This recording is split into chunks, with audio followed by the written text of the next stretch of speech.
Hello. Hey, welcome everybody. This is actually my very first YouTube live video. So we'll see how this goes. I've just been feeling very guided and inspired to do something right now as the world is in a state of uncertainty. And there are many things that I want to talk about regarding that, like how you can help yourself. But the most important thing that I want to go over today is why self compassion is so important right now as we are navigating all of the changes and all of the uncertainty and everything else that we might be feeling out there, right?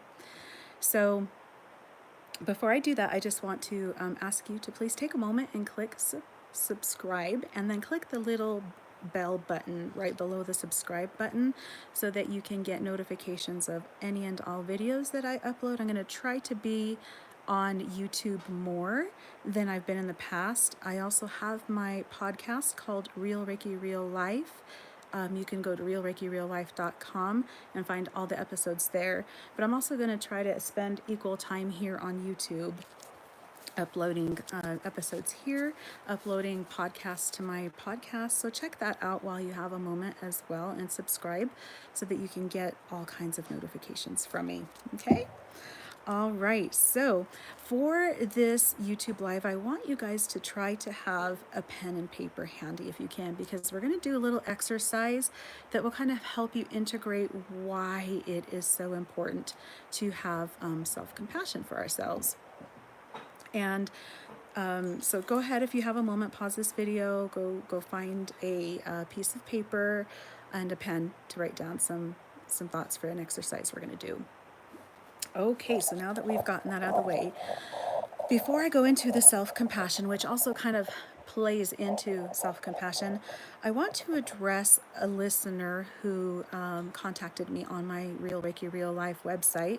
I have a way to have people record their voice with a question that they have that they would like me to address or answer. So I'm going to do that right now, and her name is being changed so it doesn't violate any kind of privacy, anything like that. So I'm going to just call her Jane, and Jane is from Oregon. And I don't know if her recording got cut off, so Jane, you know who you are. That's not your real name, but you know who you are because I've messaged you this link to watch this. But I don't know if your message got cut off or if you had your complete message. But there wasn't really a question, but I do want to address some of the things that you did bring up. So I hope that'll be okay. All right. So she mentioned that she is separated from her husband. I don't know how recent that was, if it was just recently or if it's been a while, but she just said that she's feeling a lot of anxiety because she's separated from her husband.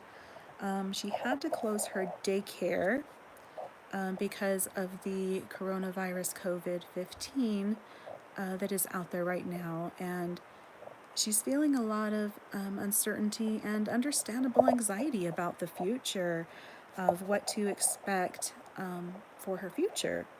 And I think so many of us are feeling this right now. And this is why I kind of wanted to address this, and why it's especially important during these times to have self-compassion for ourselves. And we'll go over all of that later. But I just want to address what Jane wanted to talk about today. So she also mentioned that she's just feeling a lot of the collective lack out there. She's feeling a lot of fear, that kind of thing. And I think we all can feel that. Even if you're not energetically sensitive, even if you're not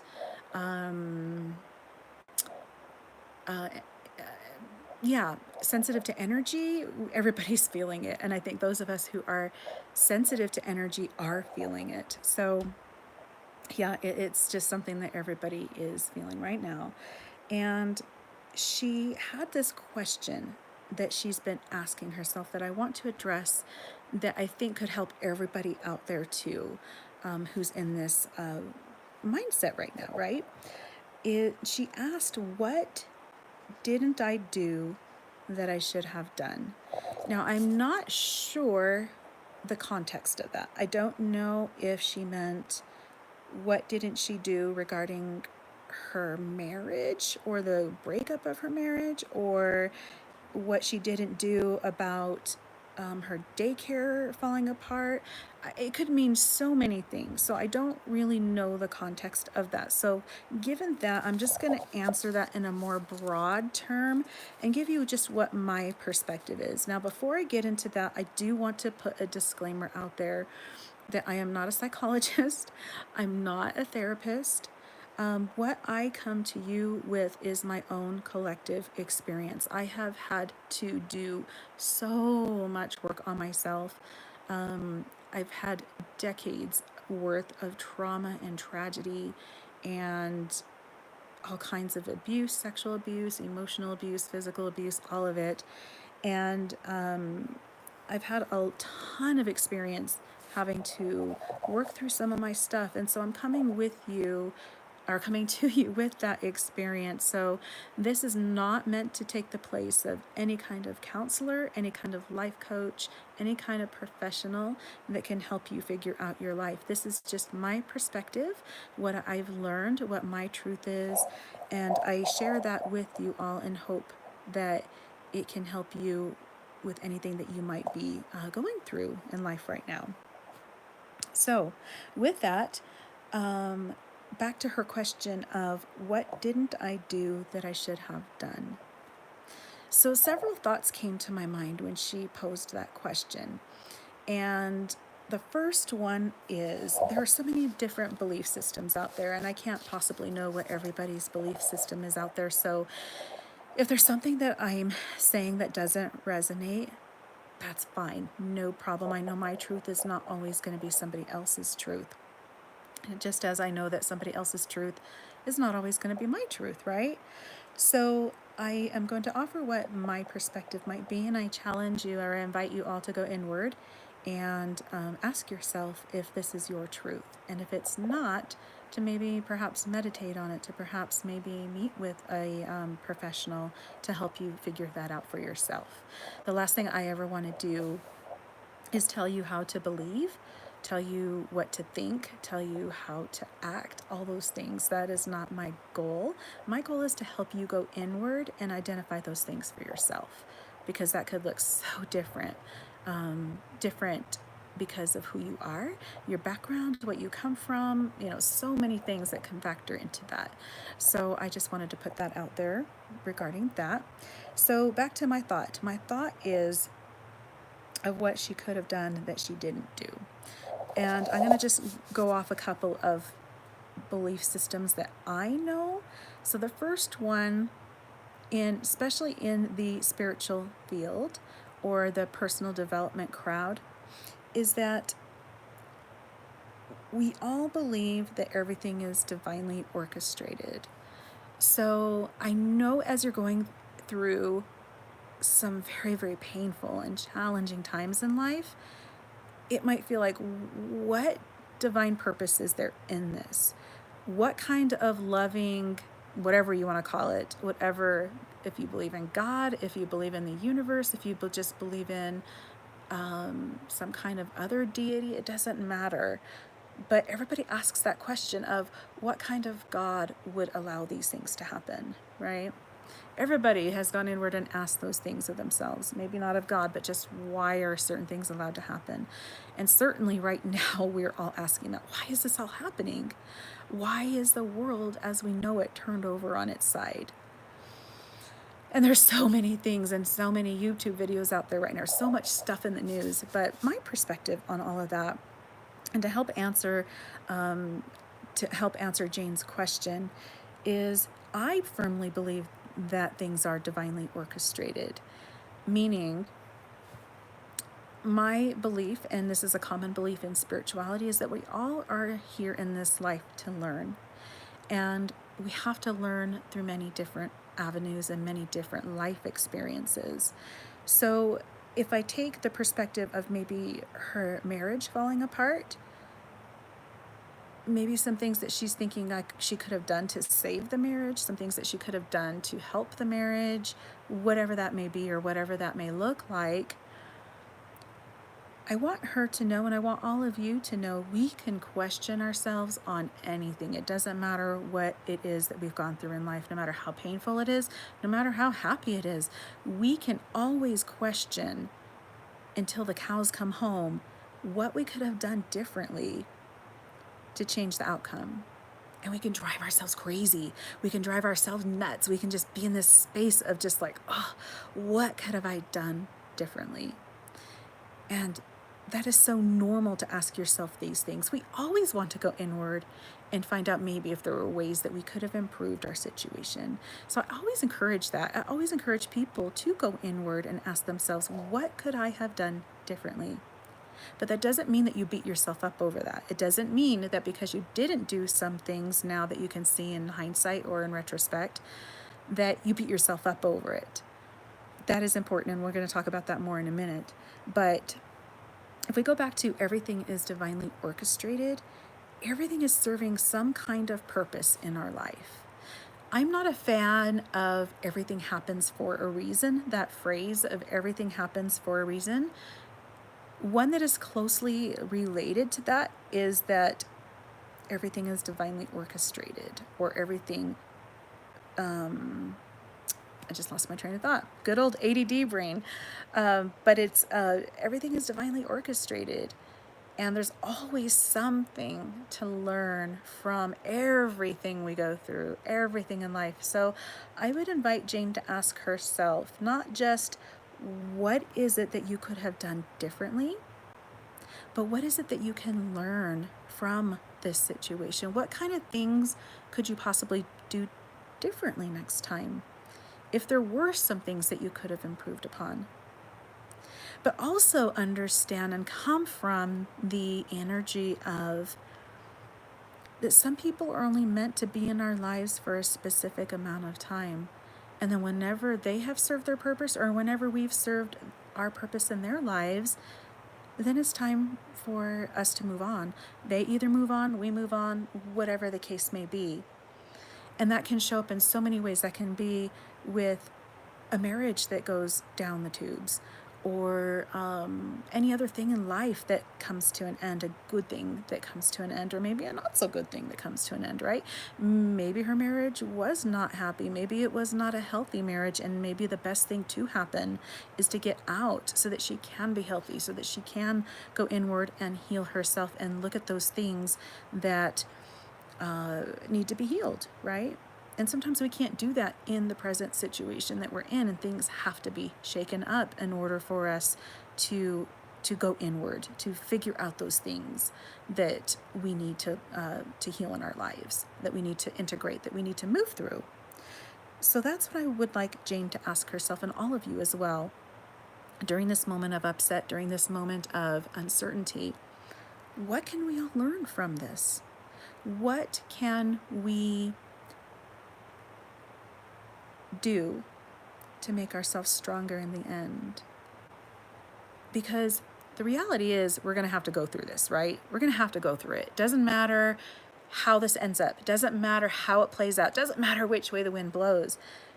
We have to go through it. We can't change that.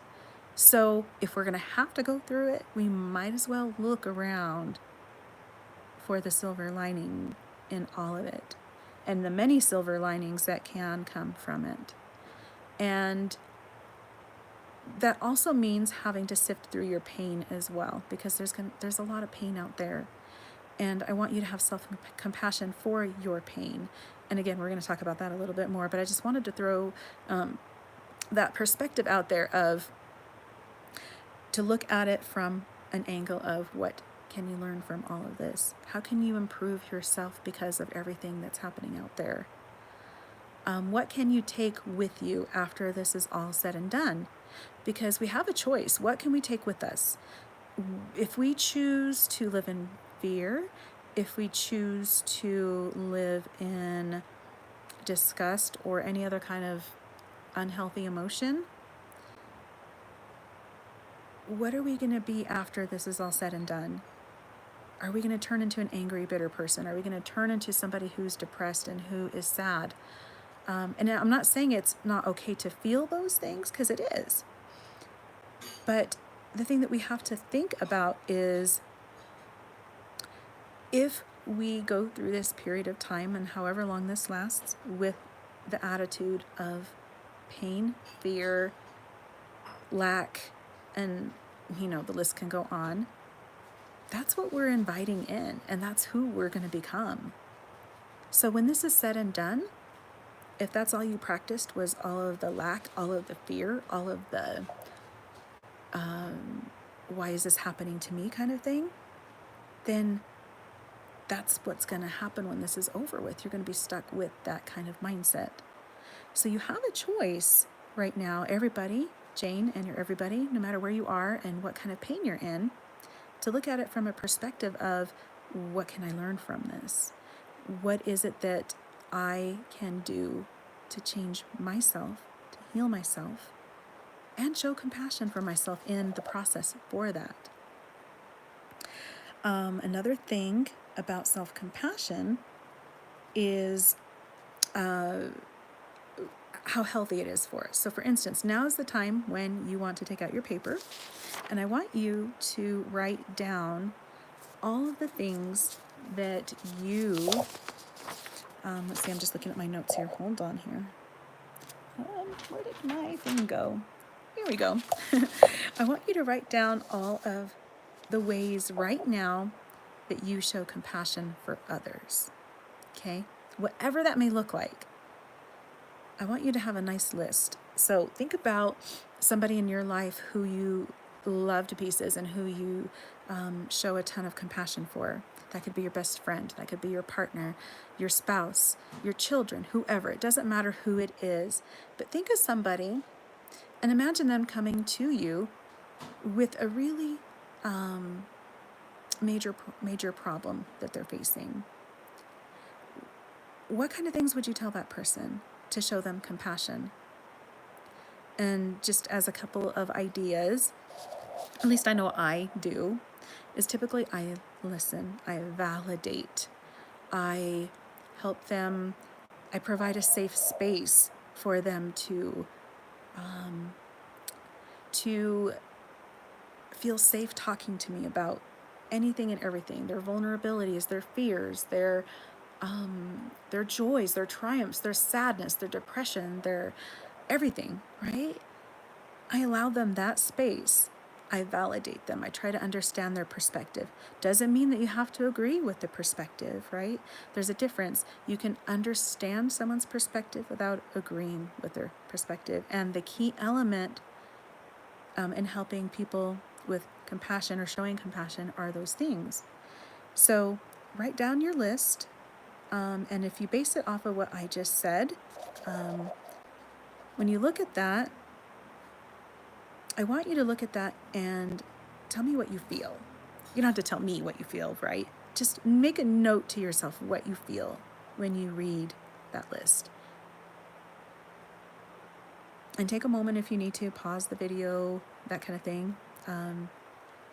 But when you have your list, tune into how you feel when you read it. It makes you feel good, right? All these things that you would do to help somebody else, show them compassion, I think is what we all long for ourselves. This is what we long for when we are going through tough times, right? This is what we would want our own best friend to come help us with or tell us when we're going through something very challenging.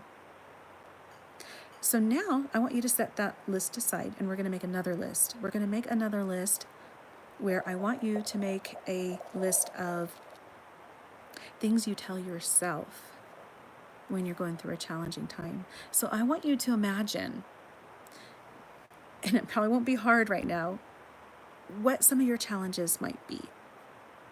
With all of the stuff that's going on out there, with all of the fear, all of the uncertainty, I want you to write down the things that you've been telling yourself lately.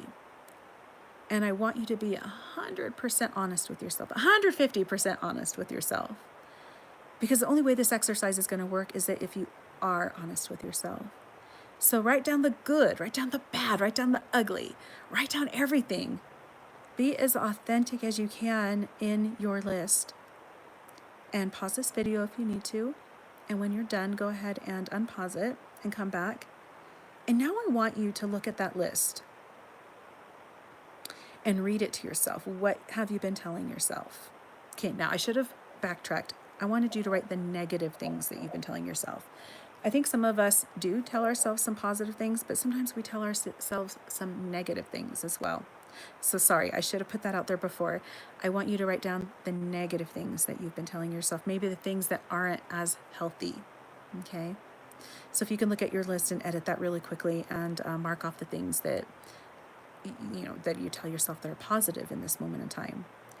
But once you have your list full of the negative things or the not so healthy things in your life or what you've been telling yourself, I want you to tune in, or invite you to tune in to how you feel when you read that. Look at your list, read it over right now, and tell me, or at least tell yourself, I should say, what you feel reading that. And again, there's no judgment. I don't want you to read this list and judge yourself or beat yourself up over it. This is just mainly for you to learn from yourself so you can help yourself. And you can't help yourself if you're busy judging yourself, right? And that's kind of a perfect segue of where I'm going with this, is I want you to compare now, after you've read this list, to the previous list you made of when your friend came to you with their challenge and what you did to help them with self-compassion. And I want you to make note of the differences in that list.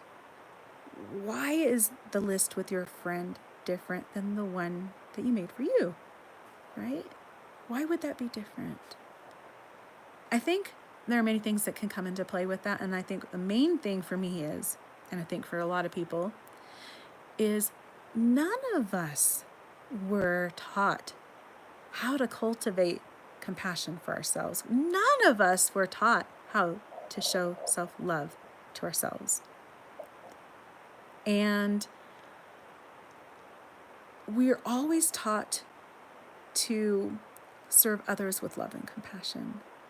And there's nothing wrong with that. That is a beautiful thing. Please, please, please, if you do that currently, keep doing it. The world needs more compassion. The world needs more love. The world needs more kindness.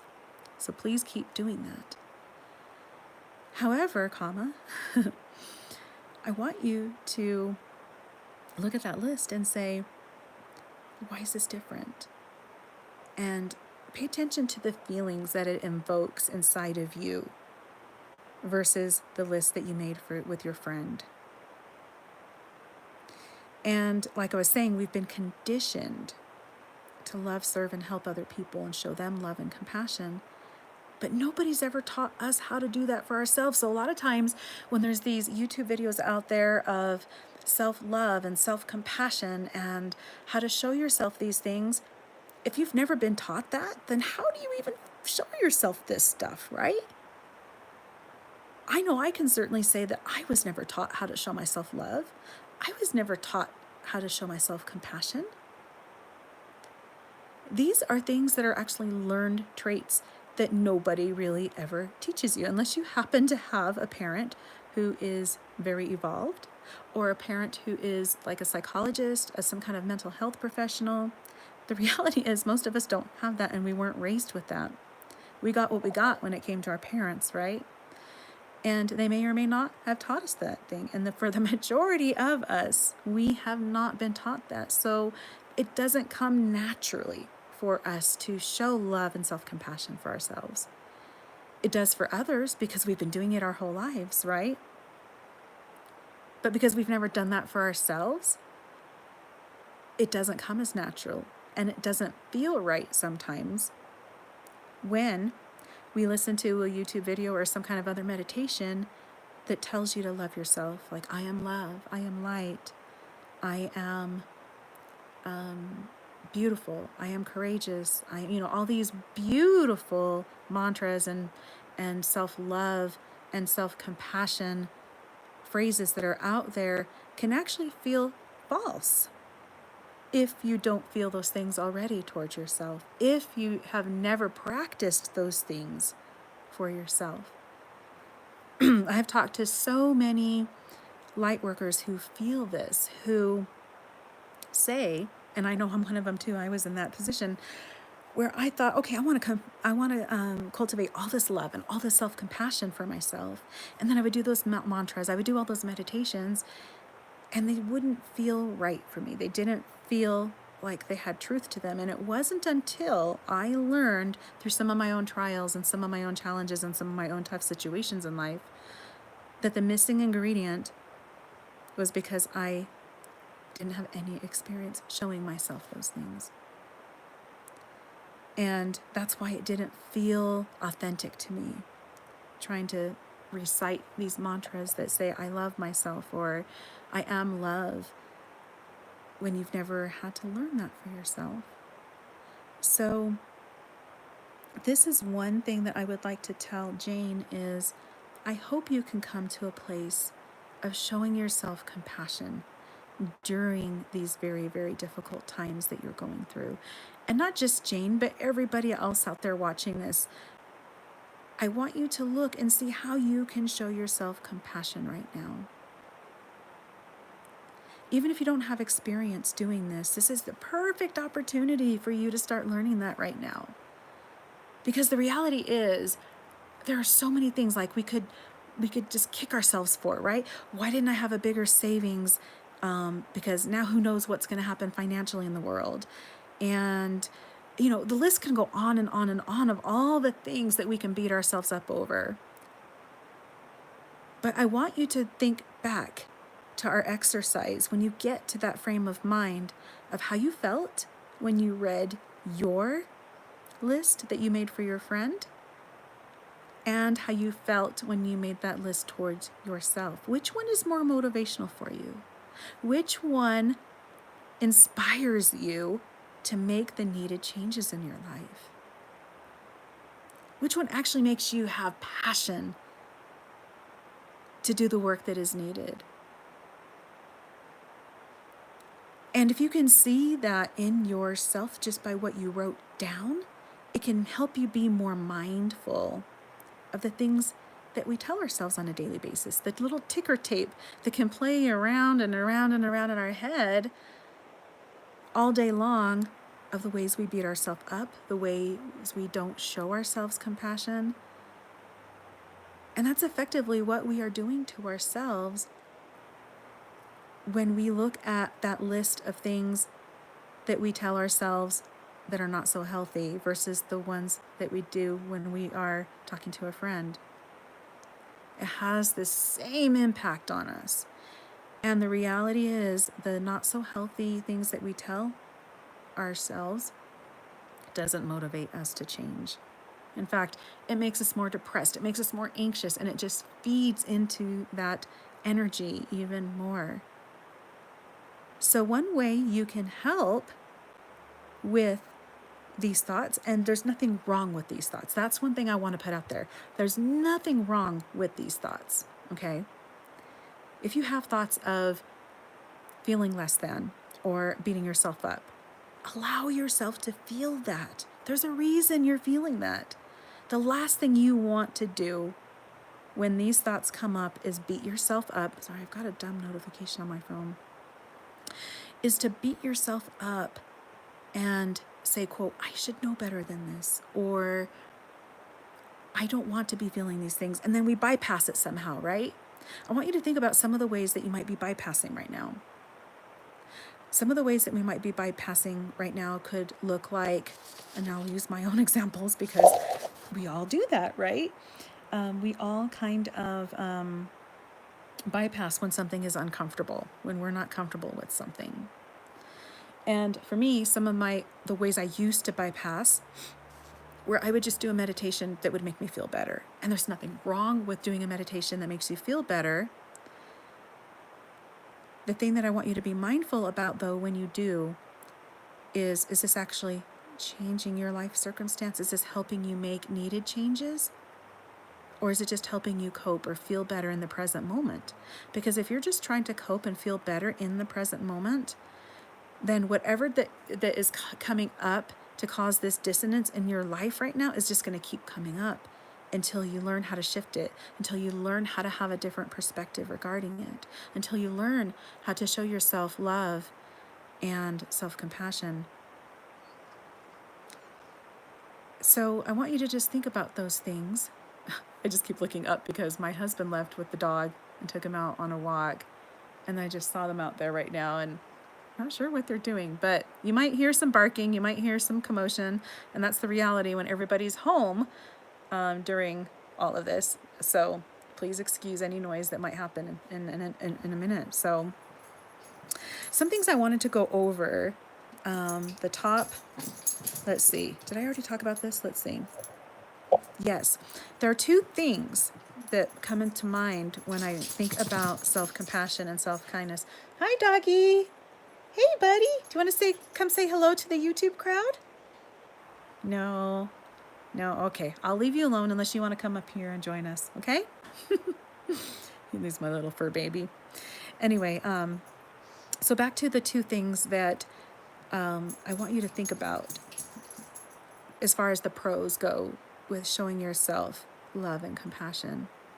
We already talked about some of those, but number one is it reduces anxiety. And I did briefly mention that this reduces anxiety. And really, who doesn't need that right now, right? Who doesn't want to reduce their anxiety right now? We're feeling it on so many levels. We're feeling our own anxiety. We're feeling everybody else's anxiety out there. So who wouldn't want to reduce their anxiety right now? And one beautiful and perfect way that you can do that is by showing yourself compassion, showing yourself love.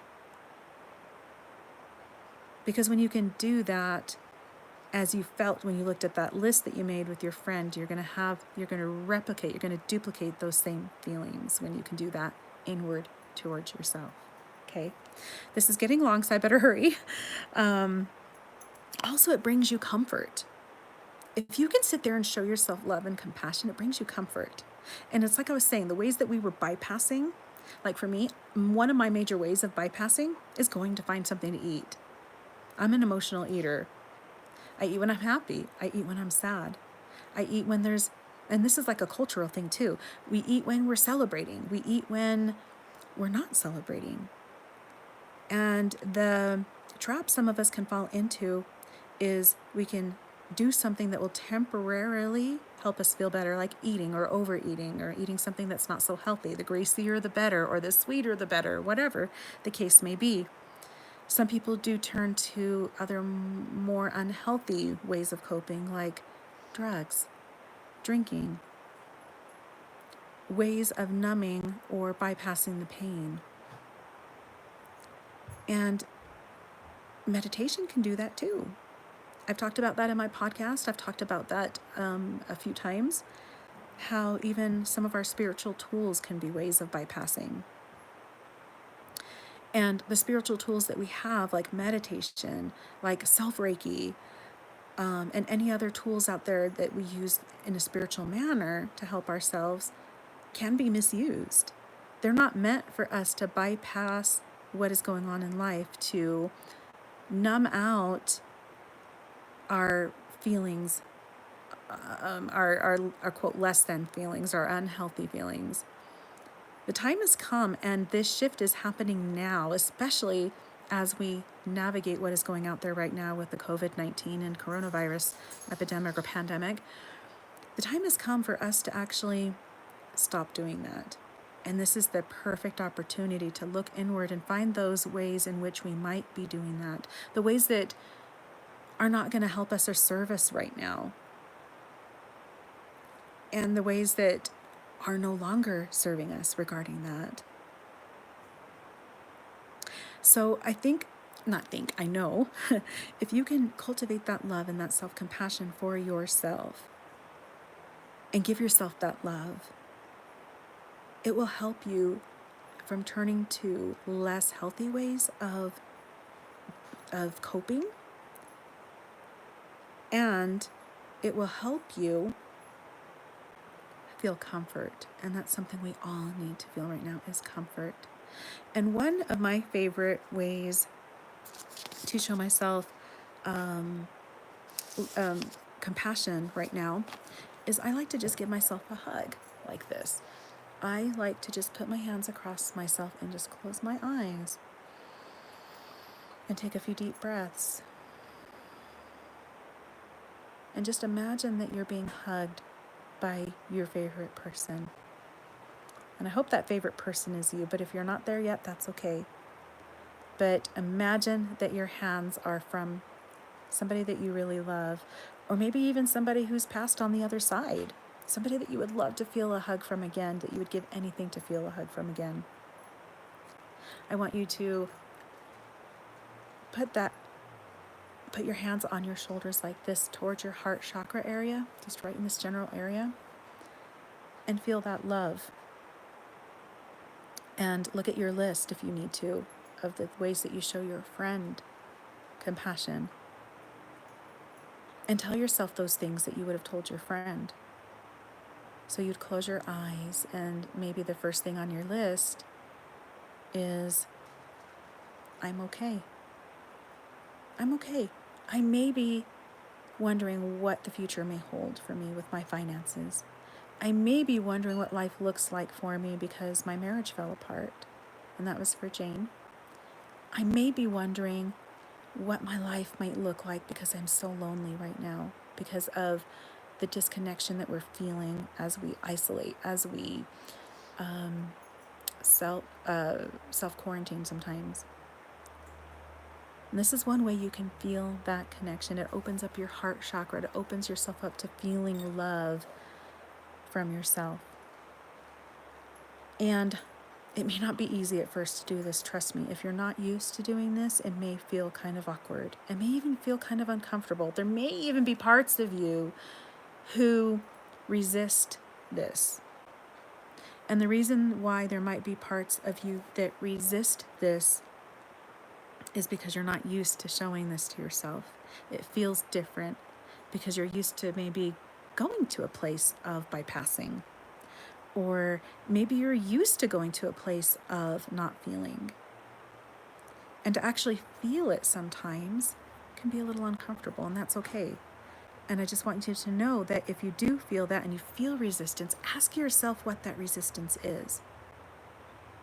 Say, what is it that is resisting this love that I need to feel for myself, or this compassion that I need to feel for myself? And I would say 9 times out of 10, it's because, number one, we don't feel worthy of it. We feel that somehow we've done something in our lives that makes it so that we're not worthy of that love and self-compassion. So I want you to go inward as you have this extra time on your hands and ask yourself what that might be for you. What might that be for you? And if you need help navigating this, I want to put that out there because a lot of us come from a lot of trauma. A lot of us come from what you would say dysfunctional families growing up. And it can stir up a lot of painful stuff. It can. That is true. So if you're somebody like me that had or has a lot of trauma and tragedy that happened in life, and it can stir up a lot of painful stuff and you don't know what to do with it, I am going to urge you to please get professional help. And you might think, well, how am I going to do that? We're all isolated right now. We can't go anywhere. The majority of therapists out there right now are offering what's called teletherapy, where they're doing a video like this, and you just talk back and forth with them, and they can help you understand your feelings. They can help you understand your past. They can help you see things in a different perspective, to help you manage, to help you integrate, to help you process anything that you're having a hard time with. So I wanted to put that out there. Do not hesitate to get the help you need if you need it. I am not a substitute for professional help. No YouTube video is. And again, if you have a bunch of complex trauma, like I have a lot of complex trauma, you're going to need the help of a professional. There's no meditation that's going to fix you. There's no mantra. There goes my dog. Come here, Travis. Come say hi. Gotta say hello. There's my buddy. Hi. He just went to the groomers yesterday, but there's my boy. Huh? Okay, let me put you away. So we've got to finish our YouTube video. It's getting too long. So I'm going to leave you now with all those thoughts, and I'm going to try to come back on here regularly. I'm going to update my podcast website. Again, it's realreikireallife.com. I'm also going to try to upload those episodes here. I'm also going to just do episodes independent of realreikireallife.com. But yeah, so right now in parting, I just want to say, think of any way right now for the rest of the day that you can just show compassion for yourself. Even if it's something that you're not proud of. Okay, we've all got stuff. We've all done things that we're not proud of. Let's say your child is getting on your nerves because all the kids are at home. Their world has been turned upside down just as much as yours has. We're all stuck in this space together. And the reality is we're all going to kind of irritate each other a little bit, right? That's just the way it is. And let's say you lose your temper with your child and you say something that you're not proud of. First of all, of course, you want to go in and apologize, help your child understand that, why you said those things, all that good stuff, right? But I also want you to have compassion for yourself. That might be hard because you might be ashamed of the way you talked to your child or whatever it is that might be causing you pain right now, right? You might be ashamed of some of your actions, and that's okay. That's okay. But we want to approach this from an angle of love and compassion because that's what inspires us to make true change. When we beat ourselves up and say, oh, Patricia, I don't have children, but I'm just going to pretend like I do. Oh, Patricia, what were you thinking talking to your daughter like that? You know that's going to damage her. You know that's going to be terrible. What kind of a person are you to even say something like that to somebody else? You should know better, and I'm doing this because that's my little quotation mark sign. You should know better than to talk to somebody else like that, much less your child, right? The list can go on and on and on, whatever that may look like for you. And I want you to look at that and say, okay, I said these things, I can't take it back, or I did this and I can't take it back. But what I can do is try to make amends to whoever I hurt and to go inward and ask myself, what led to this? What am I feeling? You may think it maybe your daughter getting on your nerves, but there's really usually something else under that surface, and it could be very buried very deep in there of why you lost your temper with your daughter or whatever it is that is for you right now. So this is the most important thing that I can leave you today with. And my my caller, Jane, is to please try to show yourself some love and compassion. Wondering what you could have done to change things is normal. Wondering what you could have done to have a different outcome is normal. Wondering how you could have made different choices, right, is normal. But I want you, or invite you, I should say, to also ask yourself, what can you do differently now? What can you learn from those situations? And most importantly, how can you have compassion for yourself? Now, having compassion for yourself doesn't mean you're giving yourself permission to be complacent.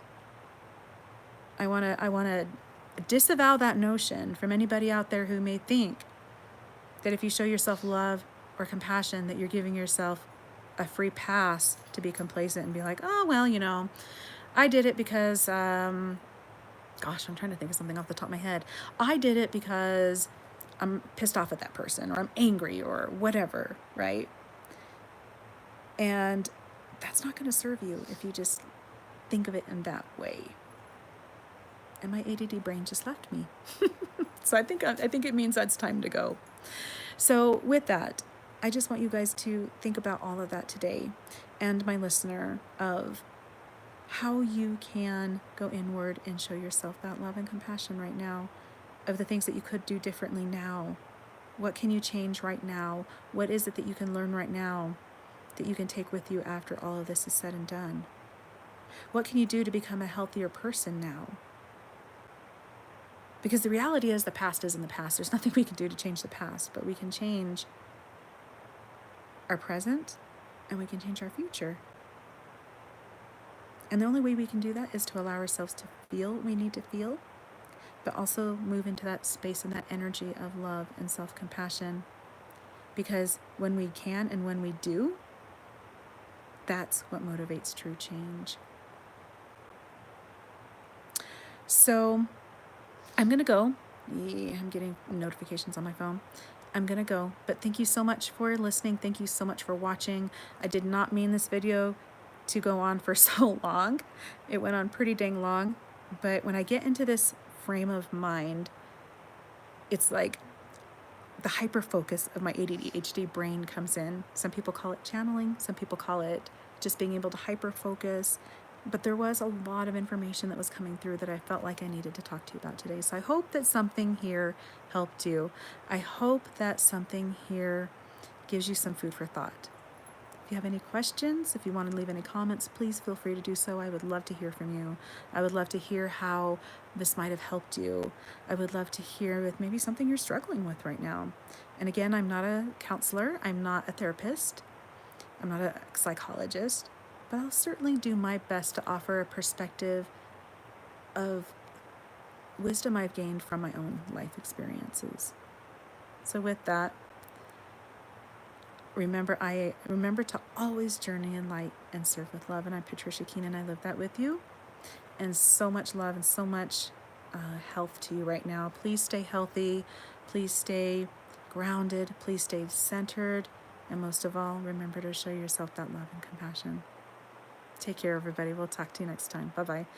Now let me see how I figure out how to stop this. I've never done this. So how do you stop it? Let's see. Do you just hit the X? Let's try that.